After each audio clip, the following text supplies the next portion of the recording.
Isang magandang good morning sa atin mga paps. Time check, 5:30 AM.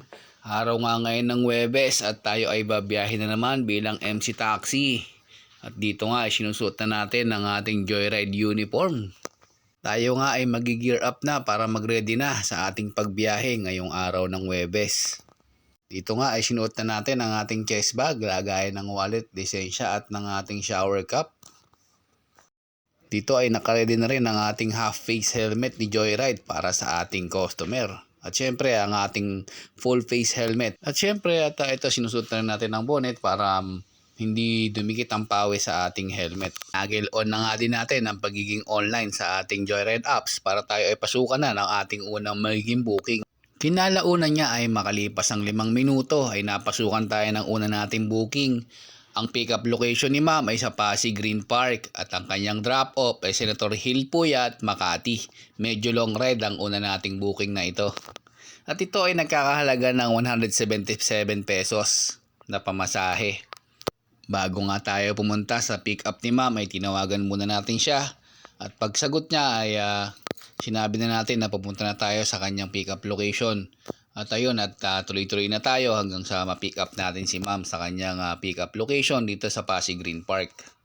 Pagdating nga natin kay Ma'am sa pick up location ay tinanong natin kung saan niya mas prefer dumaan. So ang ginawa natin ay dumaan tayo sa C5.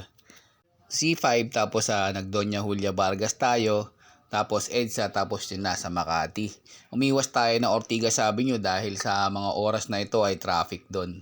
Pag drop off nga natin kay Ma'am ay napansin ko na konti na lang ating gas. Kaya naghanap tayo ng gas station na malapit dito sa Makati.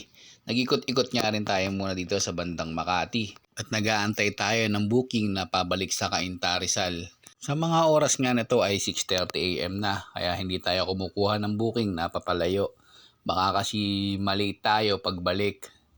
Hanggang sa gumapang na nga tayo ay wala pa rin booking na pumapasok na papunta man lang sanang Cubao o papuntang Cainta para sa ating way. Kaya ayun, nagapang na tayo, nagtuloy-tuloy na tayo pa uwi hanggang sa marating natin ang Cubao sa bandang gateway. At nag-ikot-ikot nga tayo dito sa bandang gateway para maghintay ng magiging pangalawa natin booking. Hanggang sa lumipas ang mga 10 minuto ay napasukan tayo ng pangalawa nating booking. Ang pick-up location ni Ma'am ay sa Cyber Park 2 dito sa may General Araneta at ang drop-off niya ay sa Brookside, Cainta Rizal. Kaya saktong-sakto naman sa ating pag-uwi. At ang pamasahe nito ay nagkakahalaga ng 151 pesos. Agad na nga nating pinuntahan si Ma'am para ma-pick up sa kanyang pick-up location sa Cyber Park 2. At yun nga, pagdating natin sa pick-up location at na-pick up na natin si Ma'am, tinanong natin kung saan niya mas prefer dumaan. Ang sagot niya sa akin ay basta raw makakaiwas sa traffic. Kaya tayo ay dumaan dito sa may Boni Cirano, tapos pa Marcos Highway. Makaiwas ng traffic kasi ang Ortigas Avenue ay sobrang traffic pag mga gantong oras na. Time check nga ay 7:20 AM. At nagpatuloy tayo sa pagbiyahe hanggang sa mahatid natin si Ma'am sa kanyang drop-off.